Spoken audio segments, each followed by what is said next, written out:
మన లైఫ్లో కొన్నిసార్లు ఒక రకమైన డైలమాలో పడిపోతాం. మనకిష్టమైన వాళ్ల కోసం నిలబడాలా లేక మన డ్యూటీ మనం చేయాలా అని. ఇది మనందరికీ ఎప్పుడో ఒకప్పుడు ఎదురయ్యేదే. మరి చూద్దాం సరిగ్గా ఇలాంటి ఒక పెద్ద సంఘర్షణ గురించి వేల ఏళ్ల నాటి రామాయణం మనకు ఎంత గొప్ప పాఠం నేర్పిస్తుందో. రామాయణమంటే అదేదో పాత కథ అనుకుంటే పొరబాటే. అదొక రకంగా మన సంబంధాలు, మన బాధ్యతల గురించి మనకు చెప్పే ఒక గైడ్ లాంటిది. అందుకే కదా వేల సంవత్సరాలు గడిచినా సరే ఈ కథలో ఉన్న పాఠాలు ఇప్పటికీ చాలా ఫ్రెష్గా, చాలా రిలేటబుల్గా అనిపిస్తాయి. అయితే ఈ సంఘర్షణని మనం ఇంకా లోతుగా అర్థం చేసుకోవాలంటే ముందుగా మనం దశరథ మహారాజు కథ గురించి తెలుసుకోవాలి. ఎందుకంటే ఆయన జీవితమే ఈ డైలమాకు ఒక పర్ఫెక్ట్ ఎగ్జాంపుల్ అన్నమాట. దశరథుడు చాలా గొప్ప రాజు. ప్రజలందరూ ఆయన్నెంతో ప్రేమించారు, గౌరవించారు. అన్నీ బానే ఉన్నాయి. కానీ ఎంత పెద్ద మనిషికైనా ఒక వీక్నెస్ ఉంటుంది కదా. దశరథుడి విషయంలో అది తన కుటుంబం మీద ఉన్న ప్రేమ. ఆ ప్రేమే ఆయన్ని దెబ్బతీసింది. సో ఈ కథలో మనం చూసేది బేసిక్గా రెండు పవర్ఫుల్ ఫోర్సెస్ మధ్య జరిగే యుద్ధం. ఒకటి మనవాళ్లు అనే అనుబంధం, రెండోది మనం చెయ్యాల్సిన కర్తవ్యం. ఈ రెండింటి మధ్య దశరథుడు ఎలా నలిగిపోయాడో చూద్దాం.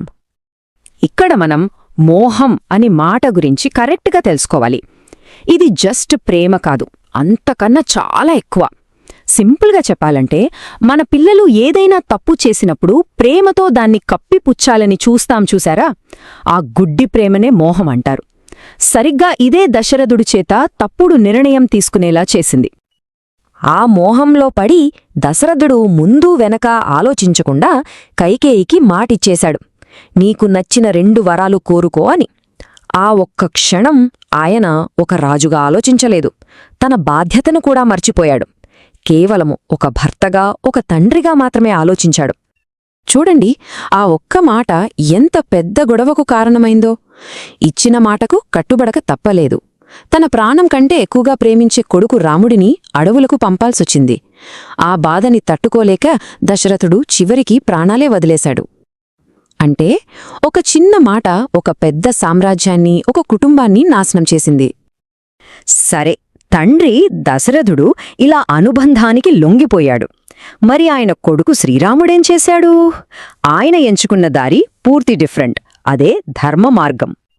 ఒక్కసారి ఆలోచించండి. తనకు రావలసిన రాజ్యాన్ని తండ్రి మాట కోసం నవ్వుతూ వదిలేశాడు రాముడు. ఆయన ముఖంలో కొంచెం కూడా బాధలేదు, కోపం లేదు. ఎందుకంటే పర్సనల్గా ఎంత నష్టమొచ్చినా ధర్మాన్ని పాటించడమే గొప్పదని ఆయన నమ్మాడు. చూశారా, ఇక్కడ తండ్రికి కొడుకుకి మధ్య ఉన్న తేడా ఎంత క్లియర్గా కనిపిస్తోందో. దశరథుణ్ణి అనుబంధం నాశనం చేస్తే రాముణ్ణి ధర్మం ఒక హీరోగా నిలబెట్టింది.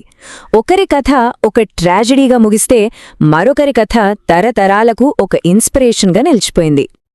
మరి ఇంతకీ ఈ కథ మనకు ఏం నేర్పిస్తోంది? ఈ తండ్రి కొడుకుల కథ నుండి మనం నేర్చుకోవాల్సిన అసలు విషయమేంటి? ఈ కథ ఎప్పటికీ పాతబడిపోదు. ఎందుకంటే ఇది కేవలం దశరథుడి కథ కాదు, ఇదే మనందరి కథ. మనలో ప్రతి ఒక్కరి లోపల అనుబంధానికి, బాధ్యతకి మధ్య ఒక యుద్ధం జరుగుతూనే ఉంటుంది. ఈ రెండింటినీ బ్యాలెన్స్ చేయడమే జీవితంలో అసలైన ఛాలెంజ్ అని రామాయణం మనకు మళ్లీ మళ్లీ గుర్తుచేస్తుంది. మరి మన లైఫ్లో ప్రేమకి, బాధ్యతకి మధ్య సరైన దారిని ఎలా ఎంచుకోవాలి? ఈ ప్రశ్నకు సమాధానం మనలో ప్రతి ఒక్కరం వెతుక్కోవాల్సిందే. ఈ వీడియో మీకు నచ్చినట్లయితే లైక్ చేయండి, షేర్ చేయండి, కామెంట్ చేయండి. అలాగే మన ఛానల్ని సబ్స్క్రైబ్ చేయండి. Thanks for watching.